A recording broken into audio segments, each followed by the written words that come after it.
You're listening to The Authenticity Show, where you get to eavesdrop on great conversations about health, creativity, and the quest for excellence. Your hosts are Carlos Casados, Satch Purcell, and Oliver Althoen. Our guest today is Lanzo Luconi. Lanzo Luconi is a classical pianist and piano teacher living in Irvine, California. Originally from Costa Rica, he runs the Costa Rica International Piano Festival and the Costa Rica Music Entrepreneurship Seminar. In this first segment, we talk about his early days as a piano student, which evolves into a deep discussion of music as a language.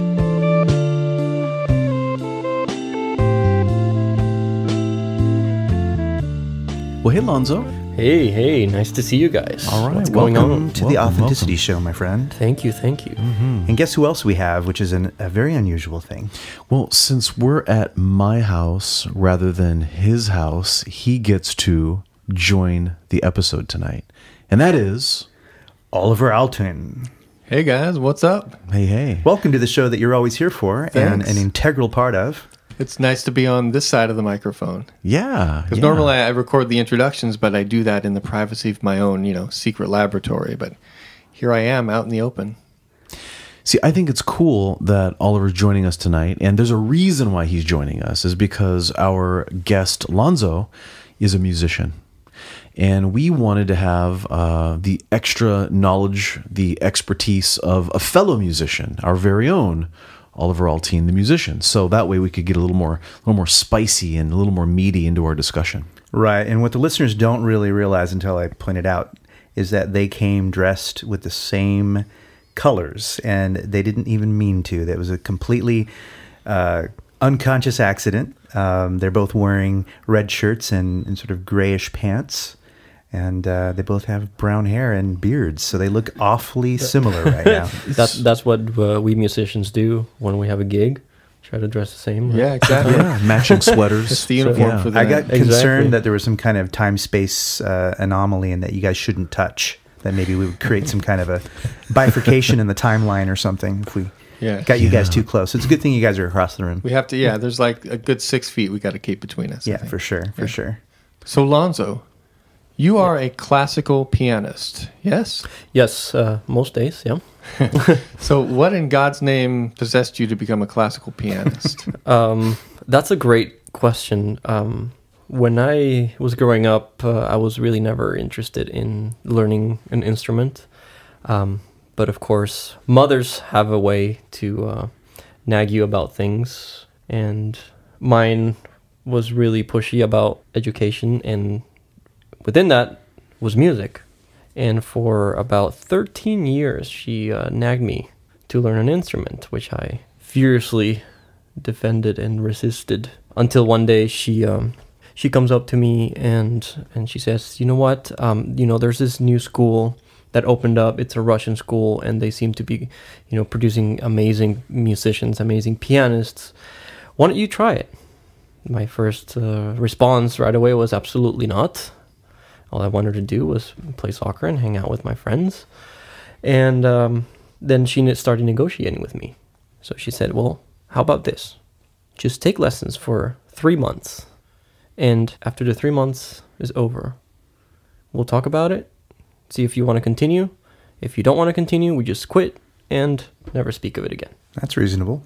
Right? Mm-hmm. I mean... That's the kind of deal I make with my kids all the time. Right. So, of course, I was thinking at the moment, like, oh, of course, I just gotta, Make it through the 3 months 90 days, 90-day trial of this piano lesson nonsense.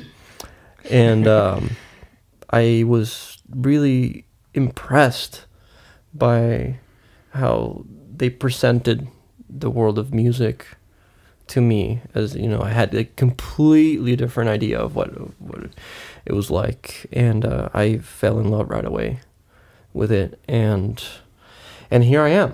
What was it that really grabbed you? So you said it was a Russian school, right? It's a Russian school. Russians are pretty hardcore about they the are music, really right? hardcore. Yes, but in sometimes in a good way.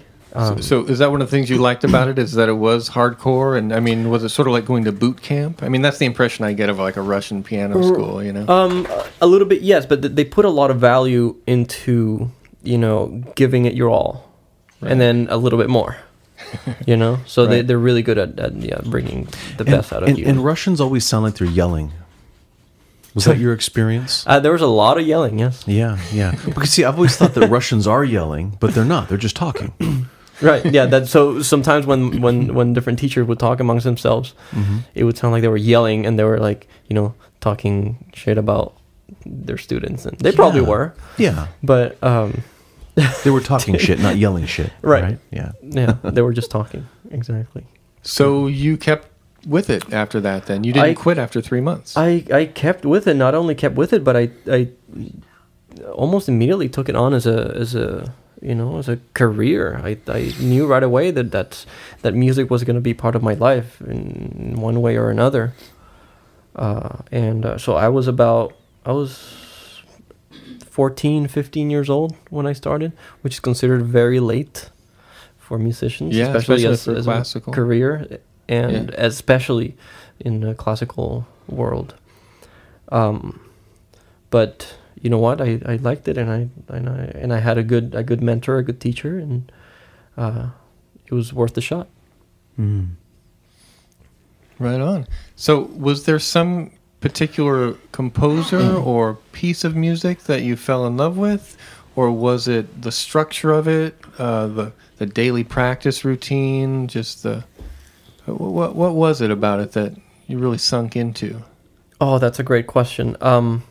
I think a combination of everything, but it was, I think, mostly how they presented music. Like there's all these ingredients, all these components to it that make up the music, and then how you can add your own, you know, twist or your own expression to it. And on top of that, all the different options that you have. Right, so I think about it often as we do with words. There's so many ways we can say or we can express a thought, and sometimes we choose the words and we can use the exact same words, but we say it differently with the same words. Right, mm-hmm. So all of these options and all these different ways of expression was really fascinating. Was there? Can you recall a particular moment where you really fell in love with this? Yes, I remember I was playing my first Chopin nocturne. And it's a very popular nocturne. You know, everybody plays it. All my students play it, and all my colleagues at the time they play it. Everybody plays this nocturne. But at the time, it was new to me. I didn't know this, of course. This was my nocturne, right? You know, it was like, and that's actually, you know, something really awesome that my teachers made every piece that I played very special for me. You know, I never saw any piece as it's overplayed or it's too popular. You know, it was always special.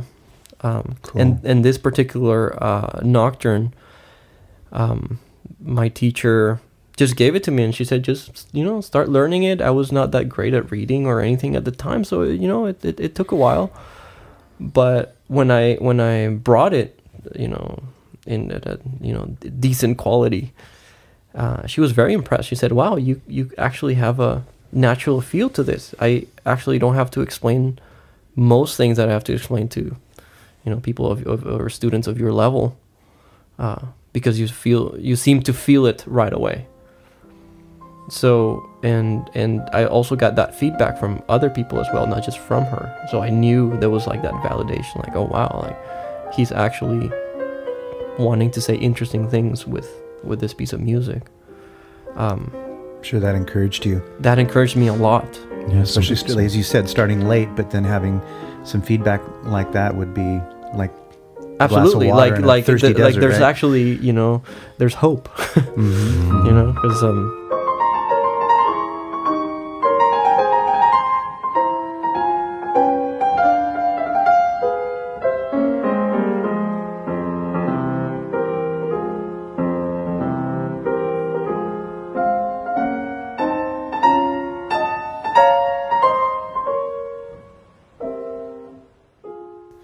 No, I always look at music as being sort of like a language, right? So when you're learning music, you're learning a new language, and different languages have different things that they're good at saying, so different ways to communicate and different ways to express things.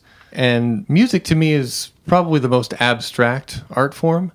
And so as an abstract language, sometimes it's difficult to wrap your head around what exactly you're saying with music. But the more you immerse yourself in it, the more fluent you become, and the less you need to translate it into a different language. You're just speaking in this new language of music. Right. So I agree. I think it is a language, and it's highly complex language, highly abstract as well. But it's also easily understood with the right tools. But at the same time, what you say with it may not be understood, but it might be felt. Right. So that's one of the mysteries, of music to me is, you and I can understand, a lot of intellectual and, musical things about a piece of music that we hear and feel it as well deeply. And then the people that maybe are not at that level can still enjoy it and feel right. Well, the emotion behind it. Like with any language, if someone's speaking to me in a language I don't understand, yeah, I can still see them and get the emotion. I can see their facial expressions. A little bit of what we were talking about with the Russians, It's, you might not get the details, but still, you get something. You feel it. Absolutely. That's coming from sometimes non-verbal cues and body language. And rhythm. And the rhythm, right? The pitch, context, right? The context, the speed, right? Yeah. And I just came back from a trip to Italy, and I don't speak very much Italian, but one of the things that you really pick up on when you're in a different country is the music of the language. People speaking Italian, there's a melody there. There's a melody. There's a particular flow. Yeah, and there's also a rhythm. And the rhythm, right? And there are certain things that culture at large has learned that it may not even realize that it's learned. Like, for example, many of us have been trained to respond to intensity in music in certain tones. Musical scores are often there, and they scare the crap out of you, partly because the soundtrack's there and it builds this tension, and then suddenly you see that cat running across the hall, and it scares the bejesus out of you. But, why do we know that certain tones, maybe some of that's innate, and some of it might be learned, but now, or at least by now, most of culture has heard certain things, so we don't even realize all the different ways that we've been trained to respond to sound. Right. You're talking about film music? Yeah, film scores. Yeah. Yeah, it almost seems pretty archetypal, It's just this idea that minor keys are going to make you scared or melancholy, and major keys are going to make you happy and joyous, and how do we know that somehow? Yeah, that's actually it makes that visual representation a lot more powerful in terms of emotion. Absolutely. Yeah. Well, this brings up an interesting question, and I wonder what you think about this, Lanzo. How much of musical meaning is arbitrary, and how much of it is inherent in the structure of music itself? For example, does a minor chord have to be sad? Oh wow, that's that type of thing. Is it just a meaning we've imposed on it, or is there somehow something just in the natural world that is that way? It's just like language, okay? We decide the meaning of a word, right? But the word itself doesn't have meaning, intrinsic meaning, right? We just decide that, okay, it's an agreement. It's an agreement. That's right. Yeah. But maybe 1,000 years ago, if you said the word tree, that would have just been a weird noise. Yeah. That you do with, And yet, if I can just for a moment, maybe, I'm not exactly disagreeing, but I have a point to add to that, which is that linguistically, there are certain truisms like mama, that reflex to go, pleasure, right? As a baby, you thirst for for nurturance, Right. You know, that what's that? Oh, that I quality, totally you know? agree. I totally there could agree. be some connection, and that is also, you know, part of the physical evolution of our bodies. yeah. You know, we're able to make those noises, and other animals are not, but they have their own, you know, Yeah. ways of Yeah. communicating. And there is a study on exactly this topic we're talking about. I wish I knew the name of the study, but there's a whole class of study where they look at how linguistically words form and how there's certain like inherent structure to why certain consonants and certain vowels are chosen almost universally Right. for certain things. Right. I don't know. Maybe we'll have to look yeah, into that. that's very, very interesting, and yeah, and going back to what you were saying, so I think one thing is that, like, that evolution, and the other part of it is location in the world, because here in the Western world we have these agreements about music that are completely different in Asia and Africa. And in other parts of the world, even within our same continent, if you go to South America, you might find completely different trends and completely different languages or dialects of music itself. And it's interesting when you get clashes. Like when you have one kind of music that suddenly meets another kind of music, and something interesting is born out of that. Right. You know? That's you know, that's what happens with languages too. Right. And cultures in general. In cultures, right? So I think that's what makes also the language, the overall language of music, so complex and so abstract at the same time, because we haven't defined anything, you know, globally when it comes to music to that degree of. For example, tree, and tree can be translated in probably every language, but perhaps a minor triad or minor scale may not in a different culture. I wonder, I'm curious about this. I imagine maybe somebody's done this to look at brains under CT scans or MRIs when people are listening to music to see if the brain lights up differently based upon your culture. You know, like what kind of music you grew up with. Because I know there's been interesting. many studies like that, but not particularly like you mean like would be like for me listening to some like Indian raga or something like that, where my ear is not really like if you listen to an Indian raga and then took an Indian person, they heard it, how would their brains light up differently? That would be fascinating. That would be interesting. Yeah. Can I share a personal story about that? Oh yeah. I was at my apartment, old apartment in Costa Mesa, many years ago, and I was listening to the radio. I think it was NPR or KPFK, one of those. And I was just all by myself, I think cleaning the house or whatever. And all of a sudden I heard this woman singing she was some kind of, it was an ethnic group of some kind I didn't know at the time until they explained later, which I'll reveal to you. But all of a sudden I felt this overwhelming urge to drop to my knees and weep. And I did exactly that. I dropped to my knees and began weeping. And I don't know if I thought it was just a spiritual experience or something, but I was weeping for, in a sense, like you imagine weeping for God, weeping for forgiveness, weeping just kind of like a spiritual opening in my heart. And at the end, the announcer described what it was that I was just listening to. And the announcer said that it was some kind of old, like a Jewish prayer song that was meant to bring tears. And I thought, how convenient that I just dropped to my knees and began bawling my eyes out. And this happens to be designed to do exactly what it did to me. Wow. So I resonated with that. Wow, that's amazing. Nailed it. Wow. Totally. That's cool. It was a really interesting thing. You know what this brings to mind? Thinking back to what we were talking about a little bit ago about music being a language, you know, being symbolic, right? It somehow, it doesn't mean anything. It's just symbolic. It's just symbolic. Yeah. Well, if you look at the development of play in children, right? The first kind of play that kids get engaged in is called exploratory play, right? It's where they're basically understanding how their body interacts with the environment. So that's where little kids want move their hands around and bang pots and pans, right? They're like, oh my God, I'm making the sound, bang, bang, bang, and driving everybody crazy, right? Because they're exploring the world through play. Well, then the next phase of play is called symbolic play. And that's where maybe a banana's a phone, or, you know, or they have a little, an imaginary cartoon character in their mind that they're having tea with, right? Whatever it might be.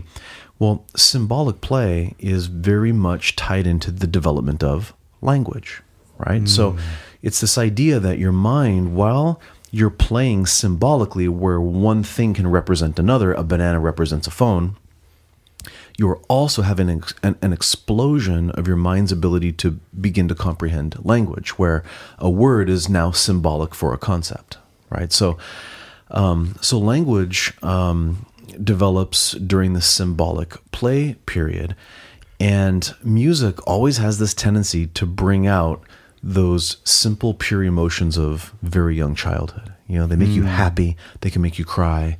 You know, there's just a certain innate understanding we have when we hear a sound, you know, right. and it can evoke emotions because we developed it while we were young children, learning that things can be symbolic for other things. And so what did music become symbolic in us for? Whatever emotions and thoughts and things we were experiencing as children. Wow. Well, that's actually very interesting because like music notation is actually symbolic for a particular sound, right? And it can get pretty heady in some music, right? I mean, Oliver, weren't you during your university days talking about how Bach would imbue some of his musical scores with hidden messages that had like prayers to God or shout out to Jesus Christ, that kind of thing. We could talk. I mean, Lanzo and I could probably talk about this for hours and hours. But yeah, I mean, there's all kinds of coded messages in Bach's music, whether it's a representation of his name or something that represents the crucifixion. I mean, there's all kinds of things that are just really cool. And for the non-musically trained person, can you kind of describe what more or less what that would look like, or what that's like? Well, one of the things Bach did in a few pieces is put his name in there with the letters B-A-C-H. Now you have to understand, in the German musical notation system, H is actually a note. In most European, you know, it goes A through G, and H isn't a note. But in the German system, they have an H, and it's a little bit technical, but let's just say that there is an H note in German. So those four notes, B-A-C-H, it's a simple melody. Huh. And he puts it in there. And he would put other holy names in his works, right? Or something like that? Yeah, and there's many levels, nested levels of symbolic meaning. I mean, that's really interesting. Bach is a very deep well that you can dive into. Well, you know, it's amazing that when you don't know much about music and you just hear something, you know, you get your impression of it, right? But then sometimes when somebody clues you in as to what the artist was saying or doing at the time, it's amazing how your appreciation can explode. Like I never knew, you know, when I was just young and I heard that, you know, Jimi Hendrix played the, you know, Star Spangled Banner at Woodstock, right? Oh, it was kind of wild and it upset people. And then when I learned that he was recreating the sounds of war, then when I heard it again, I'm like, that does sound like war. I'm hearing bombs going off. I'm hearing sirens. I'm like, wow. And all of a sudden I had this appreciation for that would give me goosebumps when I heard it. Whereas before it just sounded like, okay, loud, cool, you know, rock riffs, you know. That's a lot of the value of, you know, learning about not just the music itself, but the background, what the composer was thinking about and what they were living at the moment, what was going on, you know, culturally, politically, all of that influences the music. Because in this case, you know, Bach would have never been able to write something like that, for example, or right, because there weren't even such sounds back then. Yeah, you know, it's like the dissonance nowadays is such a norm for us. It's so normal to hear certain dissonance. But for example, for someone like Beethoven never really heard what the sound. He never really heard the sound of a train stopping in the railroad tracks. Right? right? Imagine how dissonant that is. A Yeah. train hitting the brakes on the railroad ride. Yeah. Wow. So Stravinsky did. Beethoven never did. Yeah, that's He interesting. couldn't even ever imagined a such sound. Just like we probably can't imagine a lot of other It's a good sounds. point. Yeah. Wow. So Wow. how the environment influences and impacts our ability to create music and understand music. So Gershwin, what's that famous piece? That really, really long piece that he did. That Are you talking about Rhapsody in Blue? Rhapsody in Blue, isn't that all about like New York and life? Yeah. You know, Oh, from morning to The evening, hustle and the bustle hustle and of- bustle. Right, Yeah, right. for sure. Yeah. Well, there's a lot of that in his music. I mean, he wrote a number of like musicals and stuff that resemble the daily life of a city like New York, right? Yeah, that's like firsthand experience, you know, and of course it takes someone that's, you know, very, very knowledgeable and skilled to be able to express these ideas so eloquently in music, in the musical language, right? Yeah. You know, it reminds me of if I see a piece of abstract art, like a painting or a drawing, and I look at that like, well, that's cool. I don't know what it is, but it's kind of cool. And then I see a title for it, and then the title makes it all come together. Like, oh, that's what that is. Whoa. And then I like it even more. All right. So and now this brings a very interesting point. Some music is meant to be for that. Some music is not. Just like some art is not meant to be labeled or understood fully, or categorized at all.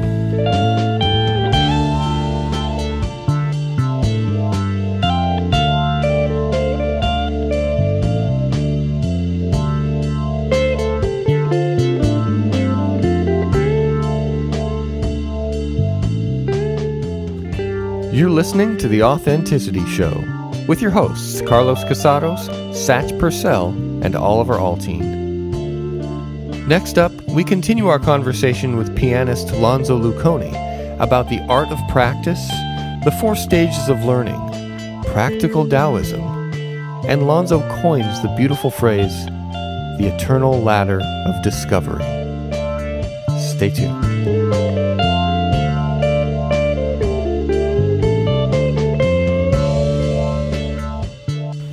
So, Lanzo, let's talk about practice.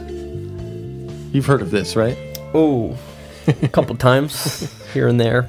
So, when you first started at the Russian piano school, how much were you practicing? What did they expect from you? Well, I guess the way that they framed it was you have this piece of music to learn, and they show you a system, a recipe, basically, that you have to follow so you can get there, right? And then it's up to you to go through that recipe until you get it. And of course, you have the guidance to optimize this process, you know, as you go. I think one of the, you know, the main key points that I was taught was just keep at it. You know, keep at it. And the more you do it, the sooner you will understand. Then you have a choice. I can do this only for a little bit, for a long time, until I understand it. Or I can do it for a long time, so it takes less time for me to understand it. Now, when you're getting into it more and more, then they start pushing. They really start pushing you to the point where, you know, maybe the first year or so I was practicing 1 or 2 hours, but, you know, when I started doing it really seriously, I remember practicing 10 hours in one day sometimes. Yeah? Yeah. I've had a couple of 10-hour days in my life. Yeah. Which, you know, also I don't think it was as productive, but sometimes you just got to do it. Sometimes you got stuff to learn, you got stuff to do, just like with anything. Yeah. You just got to power through it and make it happen. My thing with those long practice days is as long as you're excited to be doing it, then you're still getting something out of it. But there's been times when I was just, you know, I got to keep practicing, go through the motions, keep on practicing, you know, not that into it, but just do it anyway. Yeah, I don't get as much out of those practice sessions, I find. Yeah, know? but so you gotta, right. I have to figure out creative ways to keep myself excited about what I'm doing. Absolutely, you know no, what I mean? and I think that's the main the main thing to keep you motivated to learn. But at the same time, you have to recognize that a lot of the or a big portion of that practice has to be, you know, almost that you know, going through the motions, especially, you know, technical training. Right. Sometimes you're not going to be engaged in, you know, in it 100% of the times. Right, but even that kind of stuff, even scales can be fun in a way. Absolutely, I think you know? you have to keep that excitement on. But Yeah. even, you know, even if you might not like scales. But For example, I don't like scales. I personally don't like them. But so I find ways to make them interesting. Yeah, But I yeah. still don't like them. You know what I mean? There's like, it's I like really a trance enjoy you get in. It's like the scale trance, where you just kind of slip into this trance because you've played the scale a million times, and it's kind of a comfortable place to be when you get used to it, you know? Right. Like, But then it what can would become James- very thoughtless, or it can become very mechanical. Yeah. But what would James Tripp say? The trance of scales. Yeah. I have a question. Yeah. How are you different, or how are you the same as your teachers now that you are teaching? Oh, wow. I believe that we are all a product of our environment and of our personal experience up to this point. Yeah. So there are, you know, very deep influences in the way that I was taught that I transmit to my students. So yeah, there's definitely a lot of those elements, especially the good ones, because now that I understand the process, and now I understand pedagogy a lot more, I can extract what was really good, and then what I thought it wasn't that great, change it for something else that I learned, you know, myself by going through that process.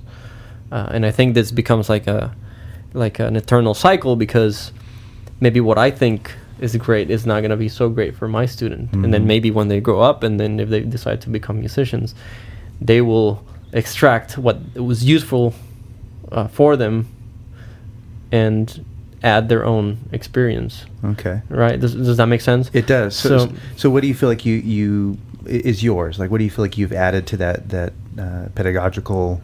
How do you pronounce that? Yeah. Process. That would be correct. Yeah. for you. The I think a system, more like written down system of it.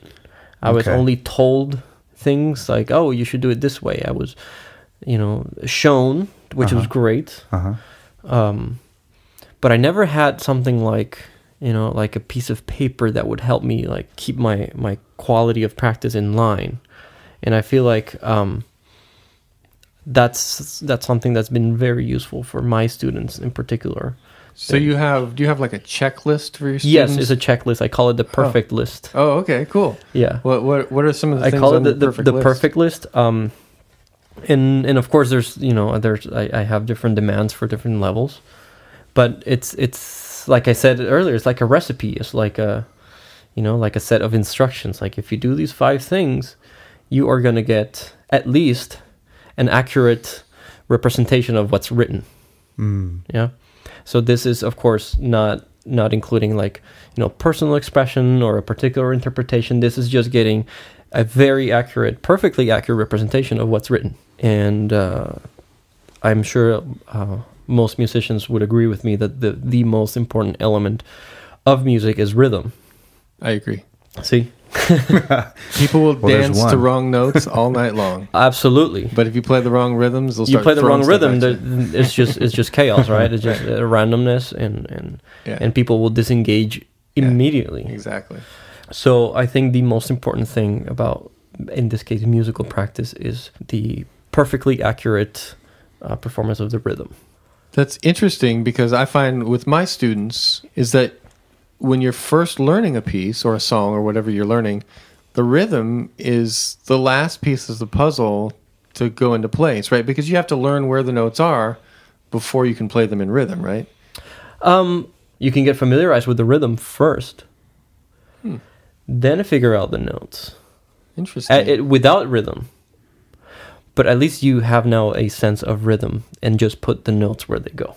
You know, so it's a spatial thing. And that I found that has, oh my God, I probably boost the learning by 10 times. 10 times faster. Interesting. You know, for me, I always, me not really being a musician.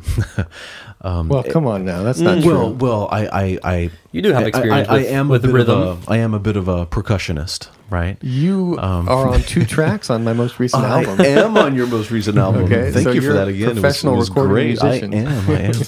I am. One of the things that always frustrated me about like trying to play piano or a guitar or something is that I can't make the notes hit the rhythm because the rhythm is that important to me. You know what I mean? Like I want that guitar to be able to keep up with what the rhythm is supposed to be, and I can't do it, and that's very, very frustrating. It's frustrating. I feel you on that. Yeah. Satch. Yeah, Same way. it's probably because you have not optimized the process of finding the notes at the right time, right? Yeah, So there right. are ways to do that. Okay. But you don't have to. If you do that first, then you're sacrificing the rhythm, and then doing the process backwards. It's much harder. It's much harder because then you get used to doing it a certain way. I want to install the right way of playing the rhythm first, so that when you learn the notes, you are consciously aware that okay, I'm not playing the right rhythm, but I'm in a different stage now. So that when I'm done with this stage, I can now put it back with the first part of it, the rhythmic part of it. Okay. And now I know what it's gonna sound like. Yeah.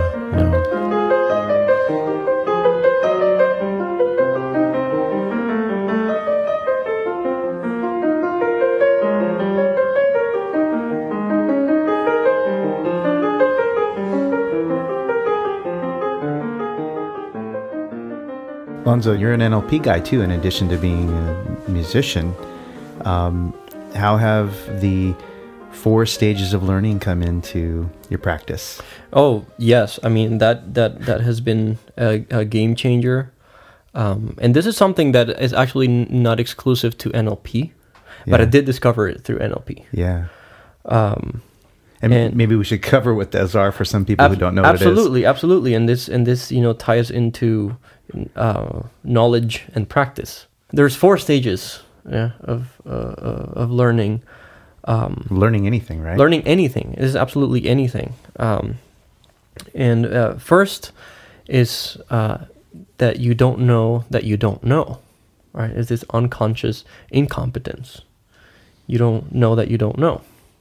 But once you realize that there's something that you don't know, then you have immediately moved into the next stage, which is the conscious incompetence. You are aware of the lack of knowledge. Here is, I think, where learning begins. The actual learning begins, because there's awareness, and learning begins when there's awareness. How do we move on to the next stage successfully? Well, the next stage would be the conscious competence, right?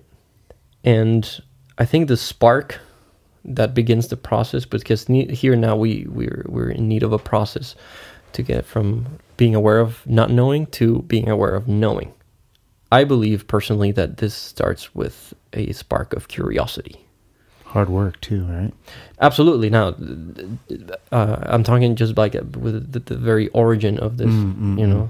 For me, it's curiosity. If you want to start this process successfully, it's curiosity. Yeah, there's got to be some intrinsic motivation. Absolutely, some inner drive to push you to that next step. Right. So after that, you need to embark in the process. Right? It's like, okay, I want to learn. I'm aware that I don't know now, but I want to know. Okay, so how do we get there? And this is where the art of practice comes in.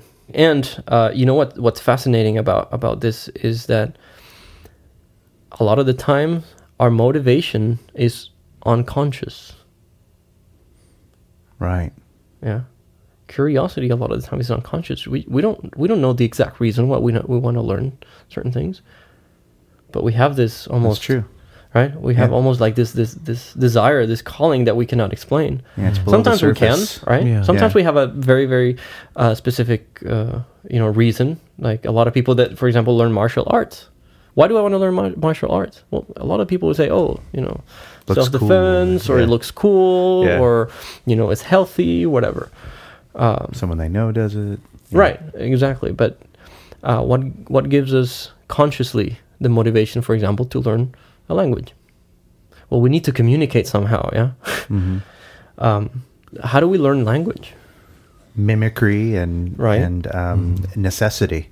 Necessity, yeah, but like imitating, right? Our parents talked to us when we were babies. We also make a lot of mistakes. Yeah.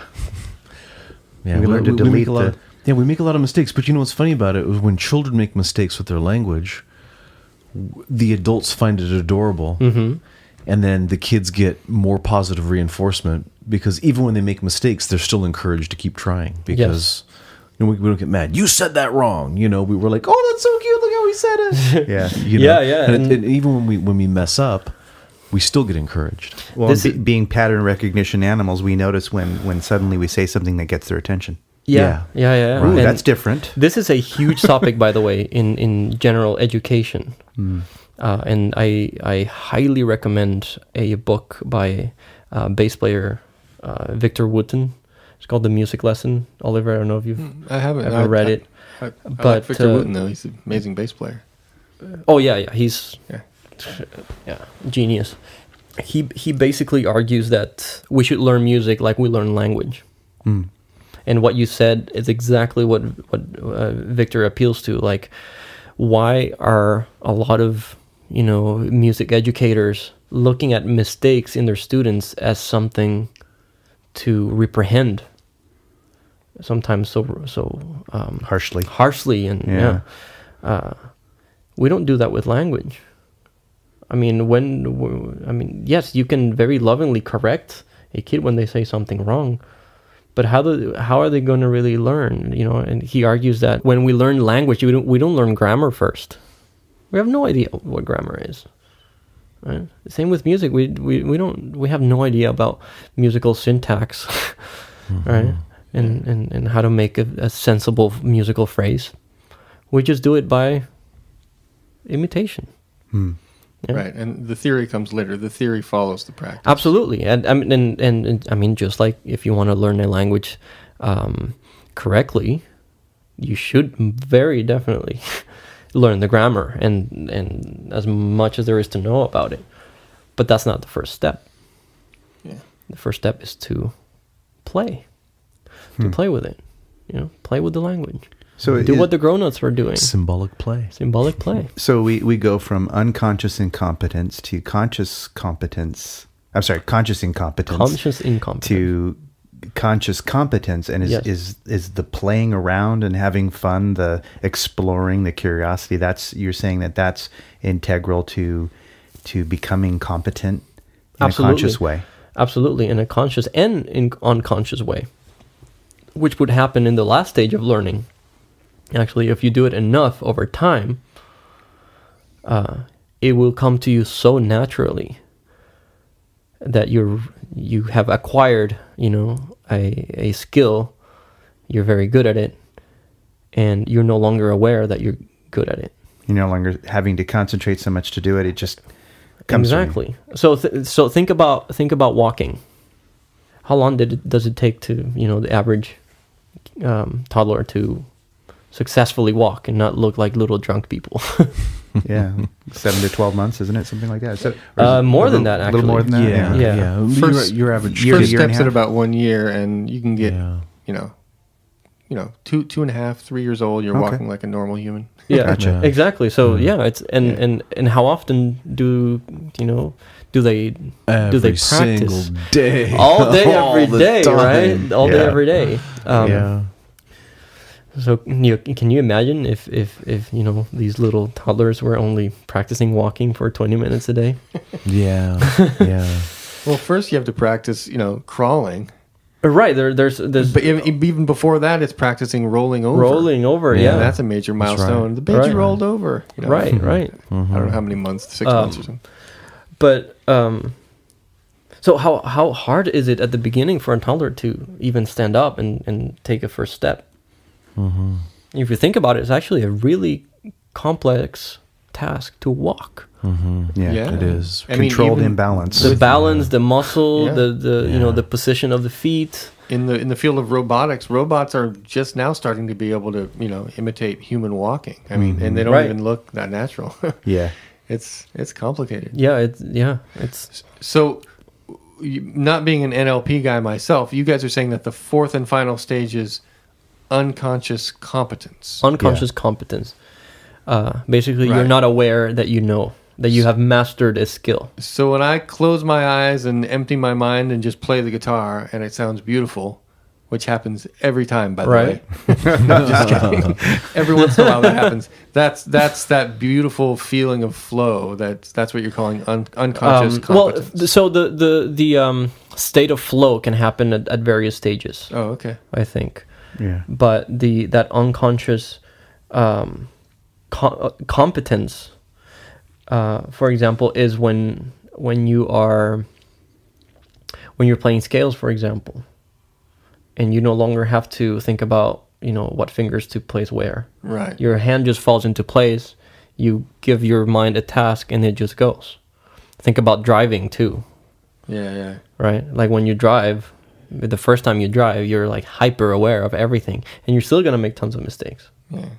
Yeah. Before long, you're opening your mail and talking on the phone, Right. driving all at the same Putting time. hot sauce on a Exactly. burrito, eating it. Yeah. Eating a Chipotle burrito while driving a stick shift. Right. Exactly, and and smoking a cigarette. Yeah, but that's So yeah, that's a nice- which actually doesn't make us perfect. We still make mistakes in this stage, but it's unlikely and it's far less common. Yeah. Certainly, flow states would happen more often in an unconscious competence scenario. And I think that's part of being at that stage. Is like you can focus on other things while doing what you're doing. Right? I can focus on communicating with other instruments while I'm playing mine. Right? If we're playing in an ensemble or in a group. Yeah, absolutely. This happens in multiple ways. Being in unconscious competence can happen within a skill. Like, for example, I know how to play the piano, and you, Oliver, you know how to play the guitar. However, even though we know we have this skill of playing an instrument, if we start learning a new piece, we go through all the steps all over again. Right. Right. Except we've done it a few times before. We've done it many times, so we've streamlined the process. We've gotten better at the process of it, or the Right. practice of it. Yeah. Well, and isn't it a part of unconscious competence that you can make adjustments in a way that you couldn't if you were just consciously competent? Because if you needed to adjust, someone said, "Okay, I want you to, make that sound smoother, or Right, sexier, so you or do would it have at to- double time." Or Absolutely, something you would like have to come down a step, reevaluate before you go back up. Yeah. So even within in this case, within the same piece, you can get it to an unconscious competence level, but now that you reach this stage, I think you lose a little bit of the creativity to it. It's almost like you're just going through the motion again. So it's not necessarily a good thing to always live there when it comes to a particular piece of music. So you got to drive to be better, push yourself to be Exactly, because there's infinite things uncomfortable a little. to discover about pieces even that you've been playing for many years. Don't get too comfortable. Yeah, So every once in a while you have to come down to earth and look at the score absolutely. and make sure. Do you ever find that after you've been playing a piece for a couple of years, you look at the score and you say, "Oh shit, I've been playing that wrong for the last 6 months." Yes, all the time, and not just that. Like sometimes I discover different layers of polyphony or sound, and I see oh wait a second, there was this voice here that I'd never really paid attention to. Yeah. Or sometimes I'll be listening to someone else play it, and I'm like, oh wow, this person discovered something here that I was completely oblivious to. Yeah. So the process starts again. It's like, okay, let me go back and discover this. So I pull out the music and, And, Don't rest on your laurels. Yeah, exactly. As a jazz musician, a lot of times I've heard, master jazz musicians give the advice of, first you have to learn all the stuff, but then you have to forget it. When it's time to perform, you're not practicing anymore. Forget everything you know and just yes. be. And, Yes. you're training yourself to be authentically the musician that you want to be. And so when you're on stage, now's the time to be that. Yes, and actually that brings me to the importance of the mindset when you start engaging in your practice. You gotta have a very particular mindset if you want to have that liberty in the performance. If your practice is rigid, your performance is going to be rigid as well. You know, you're just, you know, this very wise phrase that says you're only as good as your practice. Practice makes permanent. And right. Right. And how you practice right. makes permanent. Right. Yeah. This reminds me of if you've ever watched the making of Apocalypse Now. Yeah. Mm-hmm. Yeah, the conversation with Francis Ford Coppola and Dennis Hopper. Because Dennis Hopper was talking about, yeah, well, you know, you're supposed to forget your lines. And he's like, yeah, but you have to learn them first before you can forget it. Because Dennis Hopper never knew his lines. Right. That's funny. Right. Well, and Satch, where have we heard something similar quite often? In Tai Chi. In Tai Chi class. Tai Chi class, yeah. That's right. Yeah. Sifu Ho. Always saying, forget everything. Forget everything. And then he talks about, you know, to use the walking analogy, he talks about Tai Chi as a balance exercise, and that when we walk, we forget how many adjustments we're constantly making in order to just walk or even to stand. And because we've forgotten all those adjustments, we can no longer do what he can do, which is because he's able to adjust so in such a subtle and very rapid way and in a genius way to anything that comes at him. He makes it look easy. He can just toss us around like we're you know, nothing. And we try to do the same thing and we get thrown, or we look like we're using a lot of effort. And he kind of shakes his head like, oh, no. But it's because he keeps trying to explain that the balance that you take for granted, and the fact that you're taking for granted, you've forgotten those automatic systems that he calls that are making that adjustment. That's all become unconscious. Yeah. And he wants you to make that conscious again, so that you're struggling to even stand up. And when you can do that and apply what you're learning to someone pushing on you, then you can apply that lesson.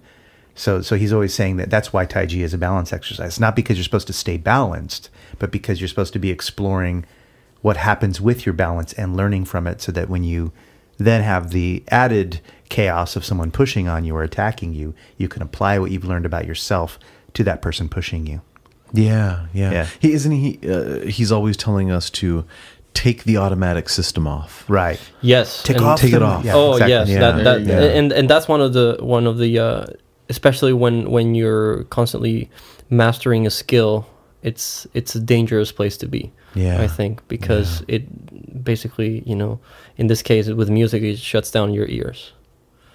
Oh, yeah, that's a good way to say that. Yeah. Yeah. And then you're no longer listening.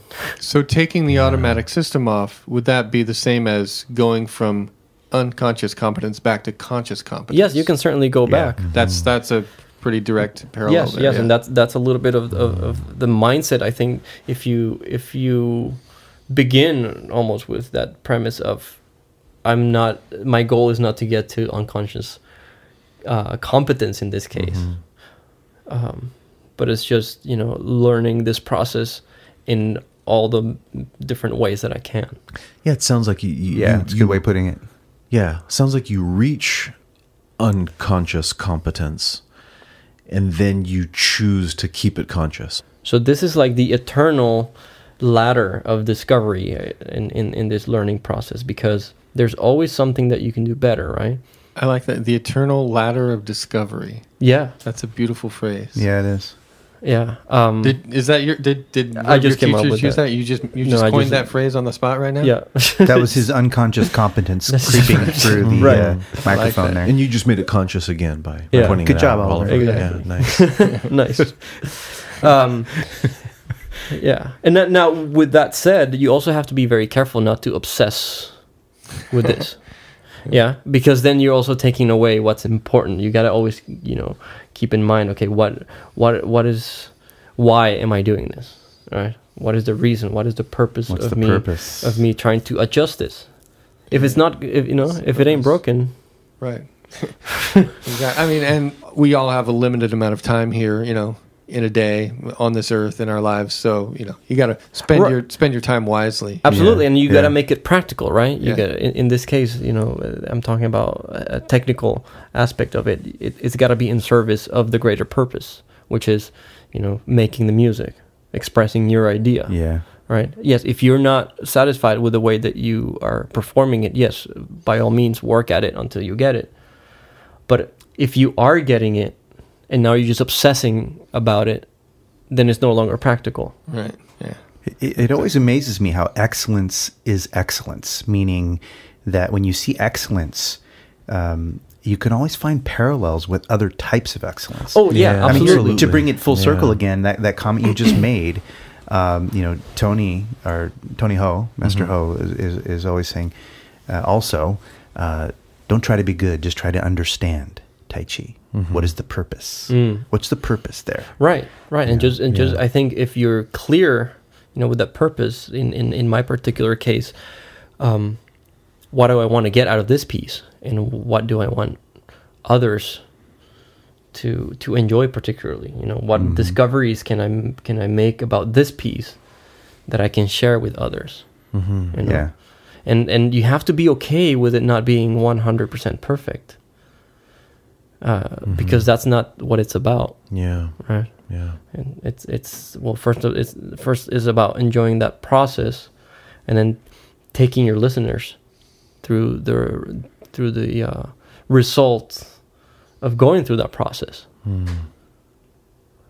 And you also, you gotta be at peace with that, with yourself, and How very Taoist of you to say this. It's this Taoist idea, that you're practicing excellently, but right. you're not straining. You're not really striving. You're just accomplishing. This Right. idea, accomplish without straining. The part that I really specialize in as an educator is that process from beginning to end. Okay, so just so understanding the purpose is important, but then let's get to work. Right? How do we get there? From the early stages of it, and I think the early stages are going to shape the result.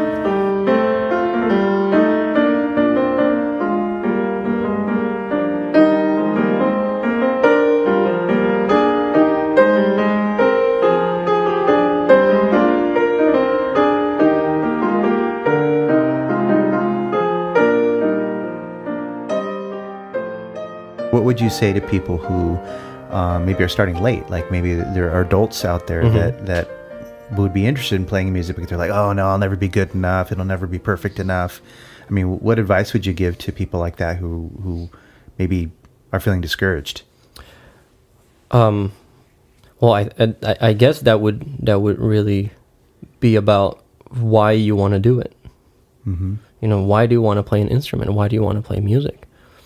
I mean, if it's because you want to, concertize around the world, or, you want to join a band and become a rock star, just like anything, you have to take into account what it takes to get there, right? Yeah. When we're adults and we want to start learning a new skill, our lives are much different than when we were kids, right? So the time that we can dedicate to a particular task is very limited. Yeah. So that's on one side. The other is there are physical developmental stages that, when we're younger, we adapt so much better to certain movements and certain ways of thinking and certain trainings. The neuroplasticity is much greater when we're younger. So people that learn a new language later on in their lives tend to have more of accents and make certain mistakes, and which is normal. Now, can you learn perfectly? Yes, but it'll take a lot more time. Probably some like pronunciation and speech practice, very particular practice, because your neuroplasticity is different. And the same with playing an instrument. Your muscles tend to be more stiff when you're an adult than when you're a kid. So your hands will adapt differently to the instrument. For example, I play almost zero guitar, but for me, when I hold a guitar and I try to play stuff, my hand gets tired very quickly, and I'm not used to those awkward positions. But for you, Oliver, it's probably so natural just to grab a guitar and just navigate your way around it and yeah, see? I mean, it's like nothing. Right. it's natural. It just feels natural because you've probably been doing it since you were very young. But I also play the cello, and I started playing the cello as an adult, and I get tired. There you go. After an hour or so of cello, I need a break, man. Right. So yeah, it's just what you're used to. So I think there is a lot of, behind the timing is when you start learning a new skill, in this case an instrument, but that you can substitute that for whatever it may be, whether it's martial arts or ballet or... So if you're going to start late, be gentle on yourself, because right, and adjust your expectations. And most important, well, we also tend to carry a lot of baggage when we're adults. It's got to be perfect. No, and we tend to compare ourselves. I should be better than this by now. We tend to compare ourselves and be like, oh, I started at 25 years old or 30 years old, and I want to be like such and such, who has a master's degree or a black belt. And you're like, well, let's adjust the expectation here. We're not saying you cannot do it, but let's start the process first before you you obsess about this idea of like, this is who I want to become, which is completely it's out of touch with reality. I had a friend who was a very good golfer, and he was like semi-pro. He might have actually like been on the pro tour a little bit. And I was in his office, and he had a little golf club, little putter, and a little ball in there. And so I'm like, all right, so how do I do this? Teach me how to do this the right way. I'm thinking in my mind, like I'm thinking like an adult. Now, what's the right way? And how do I stand? And how do I hold this right? And he says, oh no, man. He said, just be a kid again. He said, if you're a little kid and you had fun, you just go for it. You just put that thing in the hole. And he would refuse to like teach me the right way, because he's like, that's not how you're going to learn. He's like he wanted me to like recapture, just be a curious kid again and just knock the ball in, and he insisted on that. There's some sense in that. I have a lot of that old baggage around trying to be perfect, try to be good at things. When you're learning, that's my inner voice, right?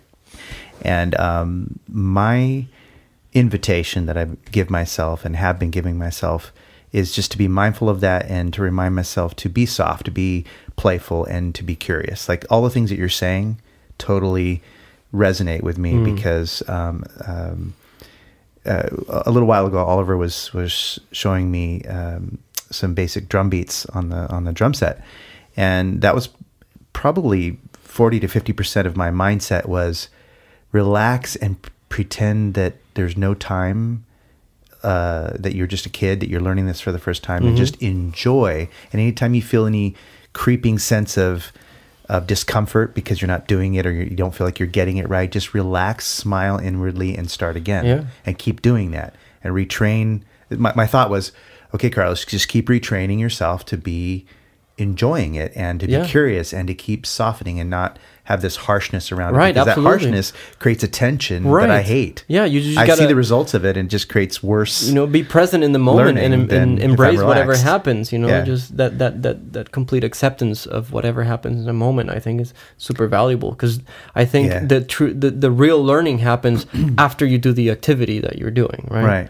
I'm teaching martial arts. Then maybe like later in retrospect, you can be like, oh, I really had a great time, but I wonder if, maybe I can try this next time, or, or, oh wow, now I understand why this wasn't happening, or why I wasn't able to do this. It was because of such and such. But this happened like way after. It can happen even weeks later. Well, when I teach martial arts, I'd see a lot of that frown, that concentration frown that people do, and people would be doing the forms, or different postures, different movements, or trying to do an application or work on something, and I'd see this unnecessary, seemingly self-imposed stress that they're putting on themselves.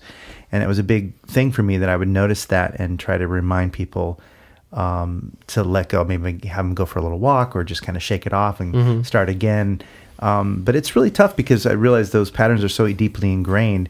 If I had known more NLP then, as I do now, I probably would have been able to get through a lot more of that, just by helping people to rehearse in a different way. That's true. That's and true. Using language in a different way. It's like we all try really, really hard to relax. Yeah. Relax harder. Relax harder, everybody. One of the first things that I do with students, especially when they're young, is teaching them how to relax. And the first thing that I do is actually, if they're there with the parent, I do it with the parent first. And I show, the parent how difficult it can be if you're not used to it. That's smart. Yeah. So they understand, the kid learns it in 5 minutes. It's amazing. Then the younger they are, the better. And we make it a game. I call it like the nothing game. Just do nothing. Oh, the nothing game. The nothing game. Oh, yeah. That's cool, man. It's a tough game. It's the nothing game. Just do nothing, right? So I grab their arms and I, flap them around, and I grab their shoulders and I grab their arms and put them up, and I call it like the celebration, like this. So they go like this, but they're not. I'm supposed to control the arms and not them. So you've got their hands over their head, you're shaking them. Yeah, and I've been doing this for a long time, so I can feel any tension. If they have any resistance in the movement, or if they're tensing up, or even if they're trying to move. A lot of the times, I'll grab their hand and I'll move it up and then very slowly bring it down, and I can see that they're trying to hold it. And I tell them, no, just let it go. 5 to 10 minutes is enough for them to get it. Yeah, that's something similar that we do with Tuisho, push hands. Yeah, very similar. Actually, And you're doing definitely. something. Stop doing anything. Yeah. Right. So stop this doing is something. Totally. and this is also conditioning the body to. There's naturally certain movements are naturally going to create tension. But now you are familiar with the feeling of no tension. Yeah. So you just, when you're at that moment of tension, bring yourself to the state of no tension. Yeah. And you know what that's like. Right? So that's really the most important part of it, why I teach it, like such in an early stage. This is much harder to teach when they're older. Have you noticed, like with the adults, like sometimes you say, "Okay, let me lift your hand. Don't help me at all." Like literally, none of them have and you try to passed lift. none of them have won the nothing game. Right. You lift their arm, and their arm's holding in the air, and you're like, "Can you just let go?" And they can't. Yeah. Or they tell you they can't. Well, actually, even kids, after like 12 years old, they can no longer do it. It's amazing. Wow. But I do it with I no longer teach a lot of really young kids, but the time that I have, actually right now I only have one 6-year-old. He's an expert. He always wins at the nothing game. Oh, yeah. Always, every time. He's a natural. That is so cool, Lanzo. I'm going to use that. I'm going to try that. The nothing game is great. I like well, that. I teach occupational therapy, right? Yeah. So one of the things that'll happen is we'll have a bunch of students in a lab and we say, okay, let's pretend that you're transferring a person who's completely paralyzed from the wheelchair to the mat. Oh, right. Right? And so it is so challenging at times to get the person who's being transferred from a wheelchair to a mat to really act like a true paralyzed person. They want to help. We're always telling them, stop helping her. Stop helping her. No, you're helping. We've got to train each other so that if your patient really was paralyzed, you'd be able to do it without them helping you, but you're all helping each other, right? It's very hard. It takes a while to get them to let that go. So I like that. Yeah. Can you imagine if we came in and hypnotized them first? Yeah, you're all paralyzed. They'd be all on the floor. Right. Yeah. Drop. This is Daoism right here, right? Yeah. Yeah. What is the master does nothing, yet nothing is left undone. Yeah, right? Absolutely. Wow. That's right. Yeah. That's right. That's practical Daoism. It is practical Daoism. Yeah.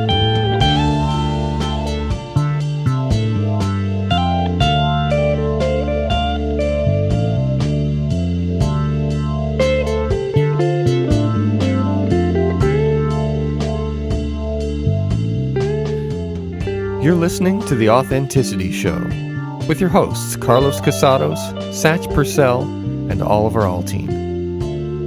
In this final segment, we continue our conversation with pianist Lanzo Luconi, exploring the difference between difficulty and complexity in music, the pros and cons of natural talent, and how to be a great student.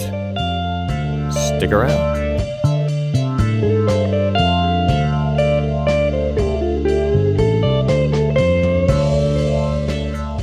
You hear, I'm sure, from your students that things are hard, right? The assignment you're giving them is hard, or the piece is hard, right? I mean, can you speak to that a little bit about, people's perceptions of what's difficult I'm very, and what very isn't? careful. I'm very, very careful. And it's not that I don't use that. I sometimes I can say, oh, very difficult, or this is very hard. But I'm very strategic and very careful that when I say this is to appeal to their motivation. So you're not saying, "Oh, that's too hard. You can't do it." You're saying that's hard. Let's do it. Well, again, it really depends on the kid. It really depends on the conversation that we're having and when. If they're just starting to learn new repertoire, then I wouldn't even bring it up, Right? Because then they get distracted, or if I know that the kid doesn't have a lot of time to practice, then I don't. But again, it's like the framing around there, right? Like when we start a new piece, for example, it's amazing sometimes, especially with kids, how there's a like objectively difficult passage or different section of the piece, but if you don't say anything, they can play it. But if you've said something at the beginning, they'll be like, "Oh, this part is difficult." Boom, block. Right? You're installing a mental block without even, starting. Mm-hmm. And it's actually fascinating to see. And sometimes I teach some of the pieces that when I was younger I played, and they played effortlessly, and I remember struggling in some parts. This is where you have to be also very careful. Like, oh, I remember this part was very difficult for me, but I don't need to say anything, because they have to fight their own battles, and they have to go through it themselves, and I don't want to mess with that process. So is there a difference between difficulty and complexity? Absolutely. So what is difficulty? Difficulty we tend to think of as a level of performance or level of skill that you need to have to perform a specific task. But it's so subjective. Difficulty is a completely subjective term and concept, whereas complexity is objective. Complexity is just basically like the quantity of processes or steps or layers. Like complex equations are not always difficult equations. All right. Mm-hmm. Yeah, I see that a lot with students that are learning anatomy. Anatomy is not really hard. There's just a lot of it, right? But each piece really isn't very hard. Mm-hmm. We just get overwhelmed with the amount, And we were talking earlier about walking, right? Yeah, walking is a highly complex activity. Mm-hmm. It's very very complex. Yeah. However, for most people, it's not difficult. But why is it not difficult? Practice. Well, Right. some of the simplest things or simplest concepts are very, very hard to do. Simplifying your life sounds like a simple idea. You're going to take the categories of your life, organize them in a way that makes the most sense, and trim the fat, so to speak. But it can be some of the most emotionally difficult things, and there's a lot, because there's a lot in the way. It's emotions, right? Subjectivity involves emotions, memories, right. experiences, and a whole lot of things. Right. But that same subjectivity, means that it might be difficult for you, but Right. it might not be difficult for someone else. It's like, oh, that's all that I had to do. Oh, okay, here we go, and then they do it, and then that's it. And then It's meaning again, right? It's Viktor Frankl's absolutely Man in Search of Meaning, right? Yeah. The meaning making. Yeah. Right. Same concept. We've talked about that before. Oh, yeah, we have. Yeah. So, Lonzo, I'm sure you get some students that have a lot of natural ability. And I'm sure you get students that maybe this isn't so natural for them. So, do you have any thoughts or ways that you approach this idea of natural ability? Like, are some people just genetically gifted and can do this? And how do you teach those that maybe perceive themselves as not so gifted? Right. This is a fascinating topic, because you can see this in every field. Some people are just truly like very naturally gifted, and there's many elements that come into play with this. Some of it is genetics. There's also your environment, and I think that's even more important. Your environment. We are a product of our environment, and especially when we're kids, we're shaped by the environment that we grow up in. And in the particular case of some of my students, yes, there's some genetics that come into it. There's some intelligence, natural intelligence that they're born with. It's easy for them to grasp some concepts, and especially abstract concepts.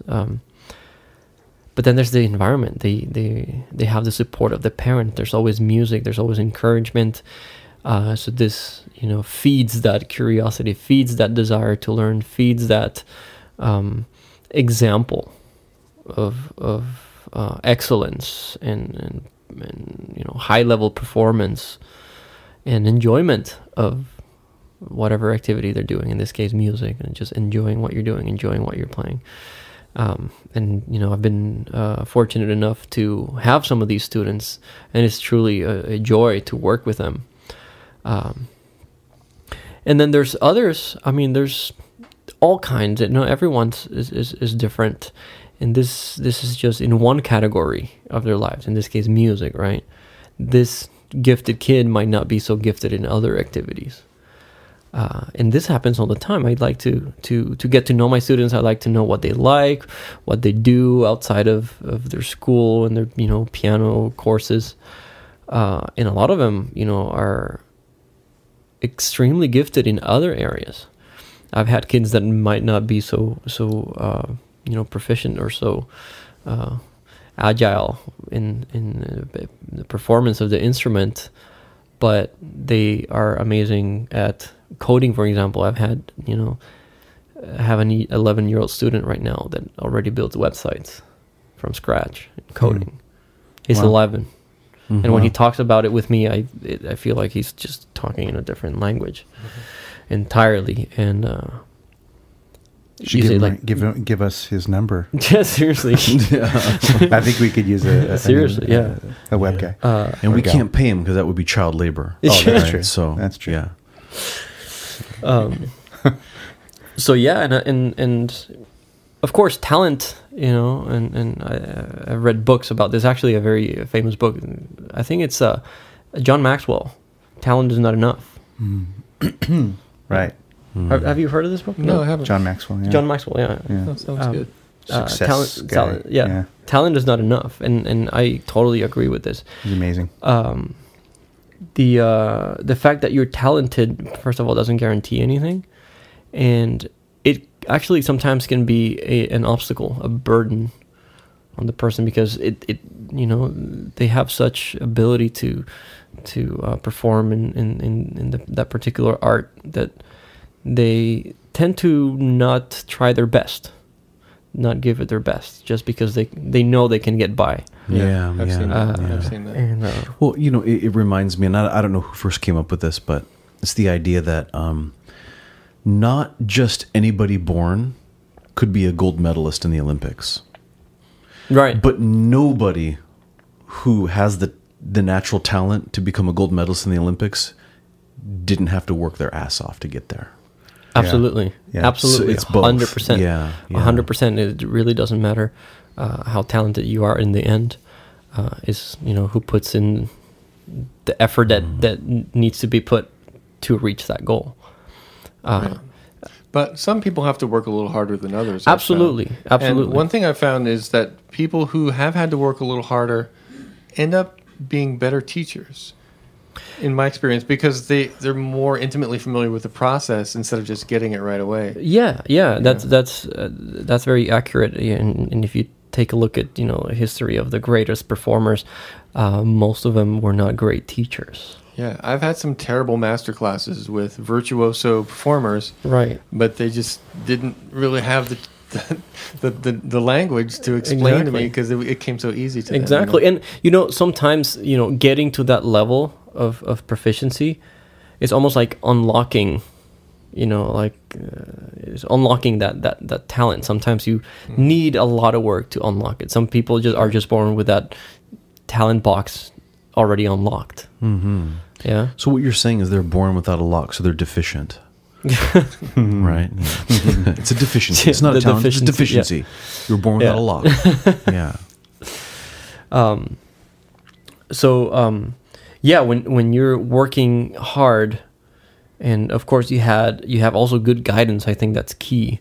But then the acknowledgement and the awareness that you're in this process, and you have to, maybe even if you have to work harder than everyone else, you're at in a way learning more than everyone else, because you are learning more about yourself Yeah. right? It's like and that's what practice is really about. Is about knowing yourself, and also about learning about the process itself, and that just goes back and forth. It just retrofeeds. The more you discover about the process, the more you discover about yourself. But also, the more that you discover about yourself, the more things you can discover about the process. Yeah, self-discovery. Yeah, It's beautiful. so right, and the people that are just naturally gifted, they put their attention to other things. Yeah. Yeah, that reminds me of the saying, "All knowledge is self-knowledge." Right. Oh, that's yeah, good. Yeah. all knowledge is That's self-knowledge. good.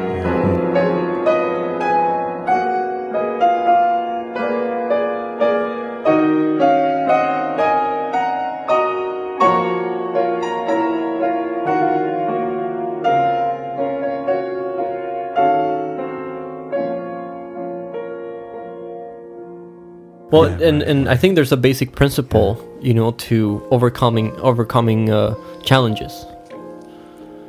Like, if you don't have any challenges to overcome, what have you learned, right? Mm-hmm. And, There you go. so Yeah. when you struggle a lot with something, then you tend to learn a lot Yeah. more. Yeah. Yeah. Right. You also learn a lot about yourself by performing too, by facing the pressure of performance and rising above it. Perhaps it's Right. sometimes failing, sometimes succeeding. Right. There's I like to think of performance as like the culmination of a particular learning process or practice process. It's like Yeah. the result of this is the performance, right?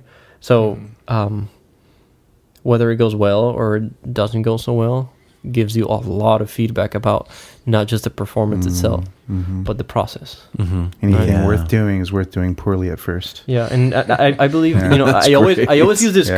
quote with my students. I think it's from Bruce Lee. I have to check the source, but you'll only fight as you train, Mm-hmm. right? It sounds like something he'd say. Yeah, you're only as good as your practice, and you only perform as you train. Well, that goes back to what we were saying about practice and practice making permanent. There was a dance instructor that I remember where I first heard that. At least I think that's where I heard it. It's not practice makes perfect. It's practice makes permanent. So only perfect practice could make permanent. Well, Perfect. yeah, Or how's it I work? guess perfect practice what I would mean. make perfect, right? Yeah. If you're used to doing everything with excellence, one of them being your practice, then you have much higher chances of performing successfully, whatever that is, right? And the better your practice is, the better the chances. I mean, does it mean that you're always going to perform perfect? No. Sometimes you might have a bad day, sometimes you might be tired, sometimes you might have a headache, or you might be sick. But in any case, it's very important to look back after, regardless of how the performance went, look back and revisit the process, reevaluate the process. And then that self-evaluation, the more you do it, becomes a standard. After action review, right? Right. What did I do well? What didn't I do so well? Exactly. Where do I go from here? And I think this has to go hand in hand by first your own your self-assessment, and your mentor or your whoever's guiding you through this process is fundamental to this too, because when you begin, you don't have a standard, you don't know how things are, you only learn them with the experience by doing them many times. After you do it enough, you start building that sense of a standard, right?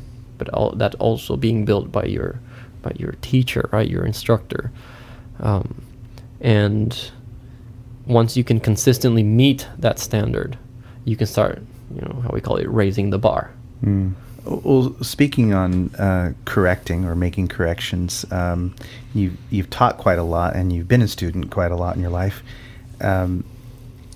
What about people who have difficulty accepting correction? I mean, what has been your experience with that, and do you have advice around being able to accept correction in the best possible way so you can make improvements? So first of all, and that's a great question, because what does it mean when someone is trying to resist change?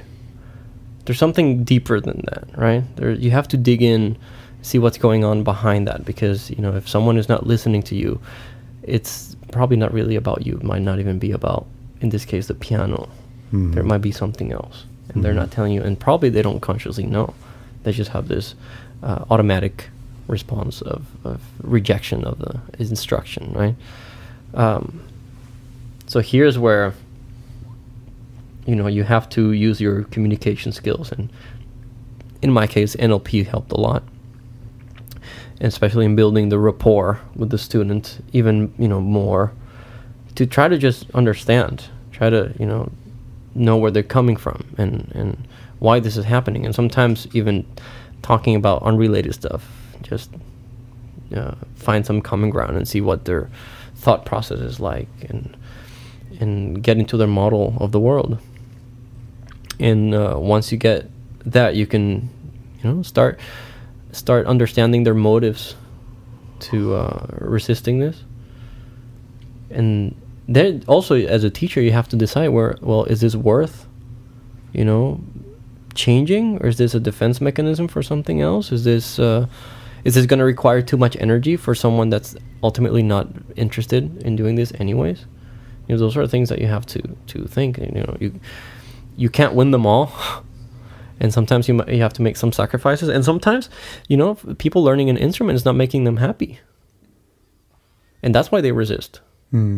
So here's what you have to be, you know, wise enough like a labor or whatever. Right. Sometimes they're forced to do it, and I try to be as fun as possible. But some people are just really not interested, and I don't blame them. Not everyone has to play an instrument, right? Or not everyone has to play the piano.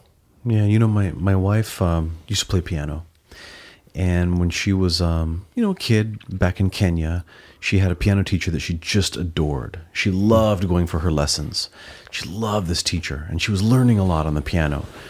But then her mom heard of this other piano teacher that was really well respected and was, you know, like the piano teacher to go to. So she switched her over to the other piano teacher. Well, she didn't like this piano teacher.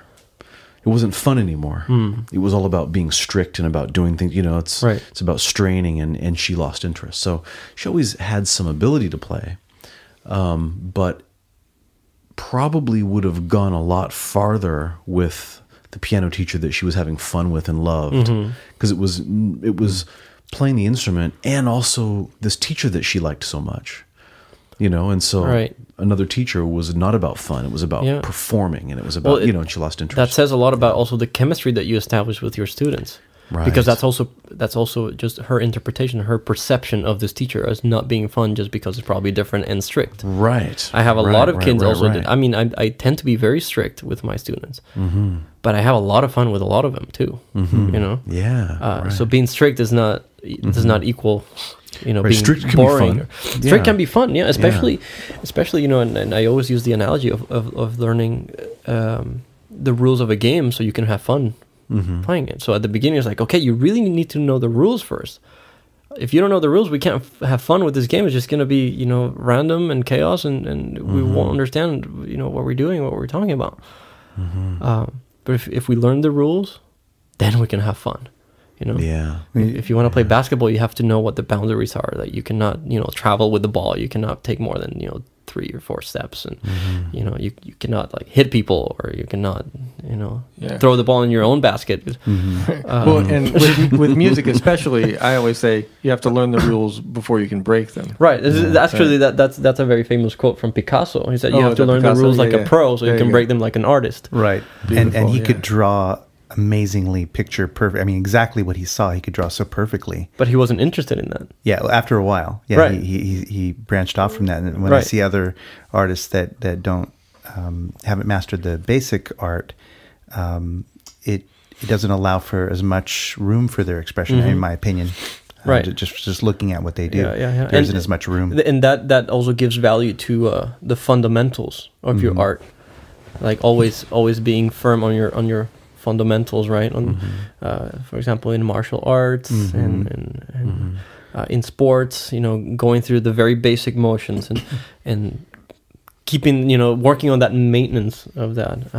Mastery is mastery of the basics. Exactly. Yeah. Absolutely. And, you know, back on the feedback thing, I was thinking about my own experience of being on the receiving end of feedback, plus having been many times the person giving feedback. And like you say, there are all these triggers that could be there that have nothing to do with the thing that you're actually talking about, but it triggers this old memory or whatever it is. But one of the things I've used to help me get into a better position to receive feedback is to get really, really clear ahead of time, why am I here? Right. If I'm here to learn, that's one thing. So I start with the end in mind. The other thing is, after starting with the end in mind that I want to learn something, is actually deciding that the emotional sort of psychological space that I'm in when I receive the feedback makes all the difference in the world. If I'm thinking that I'm being chastised, it's because it's triggering an old memory and it has nothing to do with the subject matter. Right. But if I step into the role of someone who will eventually be an expert at this, like if I presuppose that I've got to be good at this, or that I want to be good at, that's even more important, that I want to be good at this because I enjoy this, then I'm not less than the person who's giving me feedback. I'm just as, I'm on equal terms in a sense, like maybe not in the sense that their skills higher than me, but as human beings, we're looking eye to eye and I'm receiving that feedback with a full openness because it's as if I was telling myself what I need to do better. So why would I not want to hear this correction? Absolutely. This is giving me an opportunity to get better. So I'm taking the attitude of, yes, bring it. Please tell me everything I need to know now. So this is, in principle, this is 100% accurate and it's 100% reasonable. But, when you're dealing with different types of people and from different ages as well, reason is not part of of the ingredients equation that you're dealing with here. Well, it takes practice too, when because you can slip out of it real easy. Right. So for example, this is much easier to achieve with maybe older students.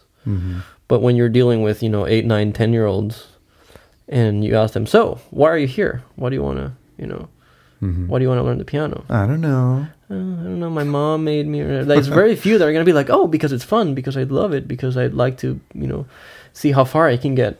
Yeah. That's going to be very rare. The most common answer is, I don't know. Yeah. There's a physiological posture that happens when people are diminishing, and it's usually a sunken chest, shoulders up, kind of defensive posture, which is, if you think about it, it protects your vital nerves, right? You're blocking to protect the areas of your body that are soft and vulnerable areas, so it kind of makes sense. And then, of course, there's tightness around the breath and stuff. So from a educational standpoint, when we do like the speaker trainings and things like that, when we're training how to receive feedback, one of the things we have people do is adjust their posture. If we find that someone has slipped out of that leader state or that trainer state that they've been developing all week, we remind them to go back to that space first, so then we can continue our feedback, and then they're able to take the feedback better. But you notice, as soon as they fall out of that physiological state, all of a sudden they're getting defensive, they're saying but, and they're arguing, or tears come up, or their eyes well up, and you sense this justification thing happening, and it's totally different. If you get them to stop, take a deep breath, step back into your leader state again, all of a sudden they can receive the feedback and they totally get it. It's so interesting. What I tend to do sometimes, if I see, for example, that a student can't play a particular passage, or I feel like they're starting to get frustrated, before they reach the boiling point, I come in with a pattern interrupt. Cool.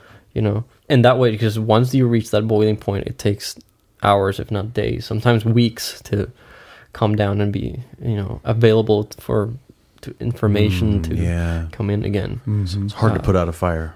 Yeah, sometimes, and sometimes the teacher has nothing to do with it. It's just the student. For example, I as a student used to be like that. Man, I used to reach the boiling point, and it was all on me, and I even at that age accepted it. Like my teachers, maybe they would push me sometimes, but it would be me myself that would put that pressure. Have you ever thrown a piano out the window? If I had the strength, I would have, but I probably threw everything that was around me. That'd be an expensive temper tantrum. Oh, it would. Yeah, it would. Oh yeah. Oh yeah.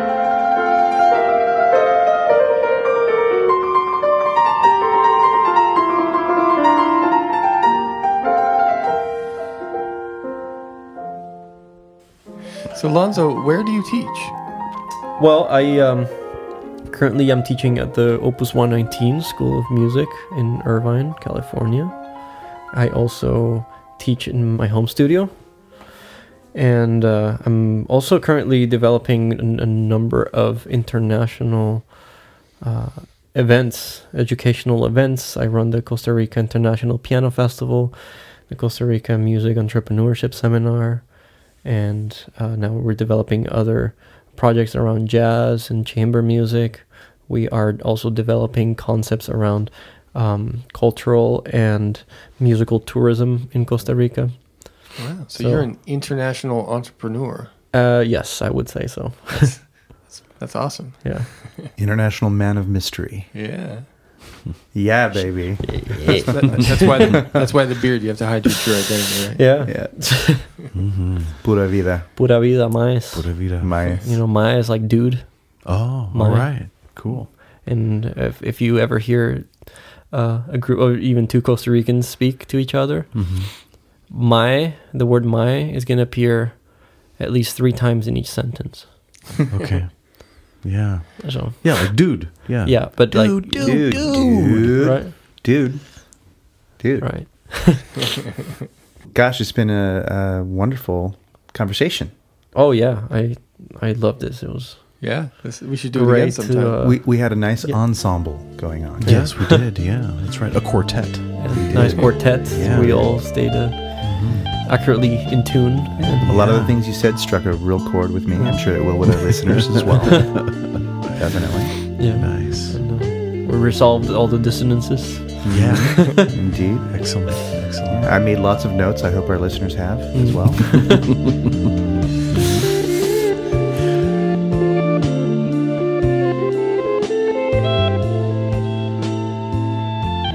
You've been listening to The Authenticity Show with your hosts, Carlos Casados, Satch Purcell, and Oliver Althoen.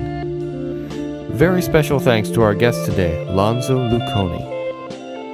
If you'd like to keep in touch with Lanzo, his Facebook and Instagram is @Costa Rica Piano. His website is www.costaricapianofestival.com. This show is produced by Oliver Althoen. That's me. Our theme music is composed by Oliver Althoen. That's also me. Please subscribe to our show on iTunes, Android Market, wherever you get your podcasts. And check out our website, authenticityshow.com. Thanks for listening and have an authentic day.